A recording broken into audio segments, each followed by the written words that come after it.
Hello. This is the first of 5 linked podcasts that will take you through the key points about Nazi economic policy. What you're looking at there is the big picture, all of the topics that will be covered by the 5 podcasts. This one will focus in on the economic aims of the Nazis. So as you can see, we'll be focusing in on the long-term aims, which are there, and the short-term aims. Okay, so let's go straight on. Let's talk about the long-term aims first. Imagine Hitler became Chancellor. Remember, hopefully the date it should be ingrained in your mind by now. The 30th of January 1933.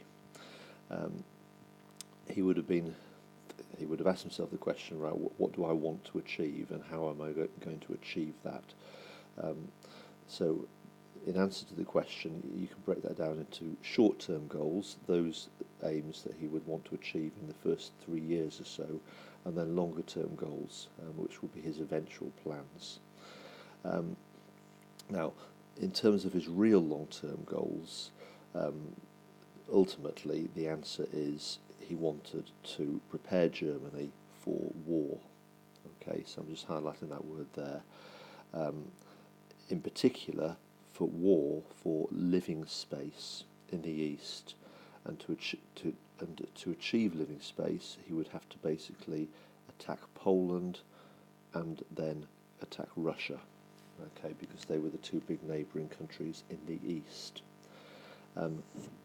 The German word for living space, which is the word you really do need to learn, just write that down for you. We will cover this in other revision sessions. Is Lebensraum? That's with a capital L. German word for living space, Lebensraum.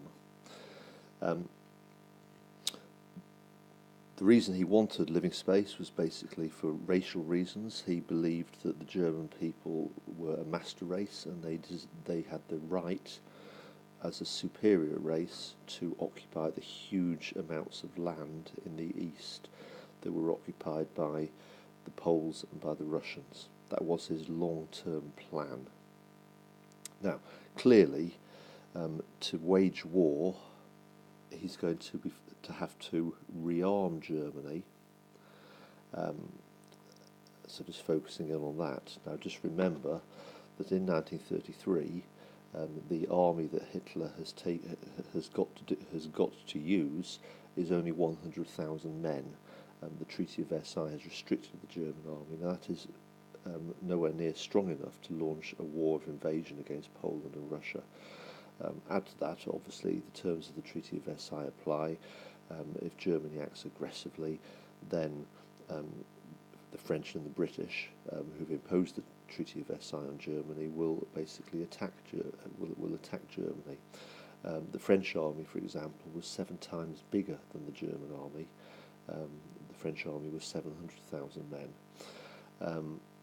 Poland also, her army was stronger than the German army in 1933. So he can't launch a war straight away. He's got to basically think of it as a series of stepping stones to achieve that. So he will have to rearm Germany. He will also have to make Germany self-sufficient in order to prepare for eastward expansion. Think back to World War One. One of the main reasons Germany lost World War One is that the British blockaded Germany. They attempted to starve her out by shooting down merchant vessels, boats that were bringing food to Germany. Germany can't grow enough food to feed her own people. So Hitler has to plan for that. He has to think in the event of a future war, that situation could happen again, and he's got to find ways of basically providing the German people so they are not dependent on buying food from abroad, because when you're in a state of war, you've got to be able to provide for yourself completely. So those were his longer-term plans, and Hitler quite realistically realised that he couldn't really start thinking about rearming Germany, making weapons, until at least 1936. And as for a date to invade Russia, we're probably talking about the early 1940s. Okay, so at least, so Hitler's is realistically thinking it will be at least 7 years before Germany will be ready to invade Russia, and we can't start making weapons until at least 1936 because there's something else that needs to be done before we can do that, and that's where we talk about the short-term aims. What needed to be done in the 4 years before 1936 was basically create jobs for the German people. Now remember, Hitler came to power on the back of the Great Depression. The Wall Street crash of 1929 resulted in the Great Depression, which by January 1933, when Hitler became Chancellor, had put 6.1 million Germans out of work. Now those 6.1 million Germans have put Hitler into power. Not all of them. Remember, Hitler was not voted into power by the majority of Germans, but he was the leader of the largest party. 44% of Germans voted for him in March 1933. So he's got to basically fulfil his election promise, and he has been put into power on the promise that he will create jobs for the German people. If he doesn't create jobs for the German people, one, he will lose popularity, and as we saw with the cult of Führer, one of the main methods of control is his personal popularity. If people believe in him, then he will be able to control them, so he needs to create jobs. But secondly, creating jobs is a stepping stone towards rearmament, because weapons are made in factories. If you can get the factories going, if you can fill the factories with workers, then that's obviously a stepping stone towards making the weapons that you will eventually use to attack Poland and Russia. So the short-term aim was to create jobs.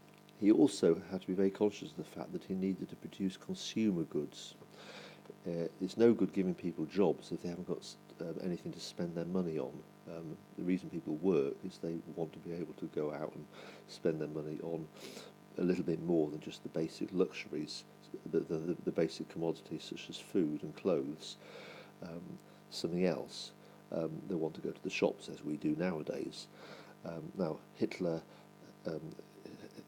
his view on that is a bit of a question mark in his mind.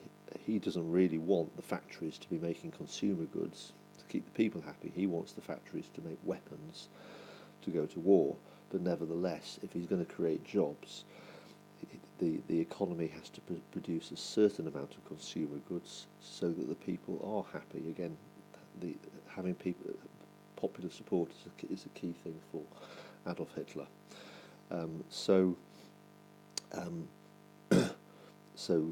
therefore, a key aspect of the short-term policy was to create jobs and to produce consumer goods that would be cheap. The bulk of the money, any money that's made by the economy, will ultimately have to be siphoned off to make weapons, but nevertheless the factories do need to produce some consumer goods for the people to keep them happy. Okay, so think of short-term aims and long-term aims. Now finally, just before we finish off this podcast, is the issue about what Hitler would publicly state his aims were.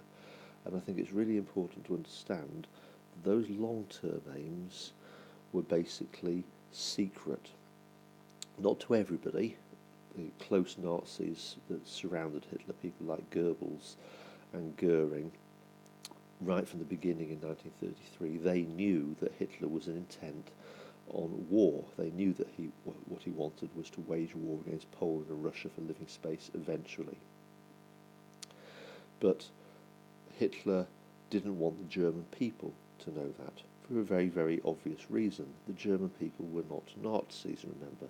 Okay, the majority of the German people did not belong to the Nazi Party. Even in terms of voting, more than half the Germans never voted for the Nazis.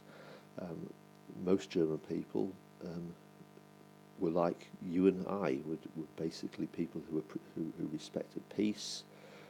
What they wanted from Hitler was strong government, leadership. They wanted him to stand up and speak out to have the Treaty of Versailles amended, but they didn't want him to go to war um, for the fairly obvious reason. World War One had destroyed Germany, it had devastated Germany, it had caused many, many years of hardship. 2 million German women, for example, were widowed because their husbands were lost in World War One. So the German people did not want war.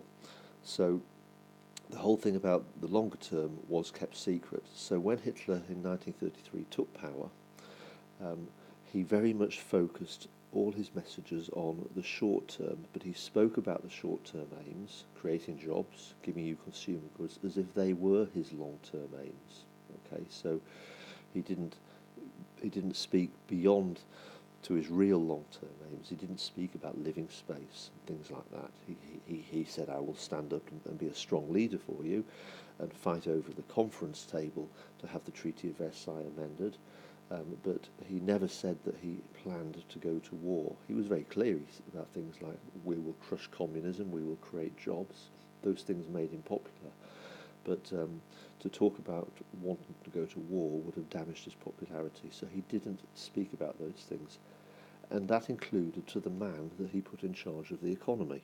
And this man, which we'll look at in the second podcast, Hjalmar Schacht, basically was told, your job is to create jobs, to create consumer goods for the people, but he was not told the real reasons for doing that. Okay, so I often use that sort of image of Hitler as being a wolf in lamb's clothing in these early years. And it wasn't until 1936 that Hitler began to show his true colours. Okay, so that's the end of this first podcast. The second one we'll move in to look at Hjalmar Schacht, and we'll look at his policies in the short term with what was called the New Plan. Thank you.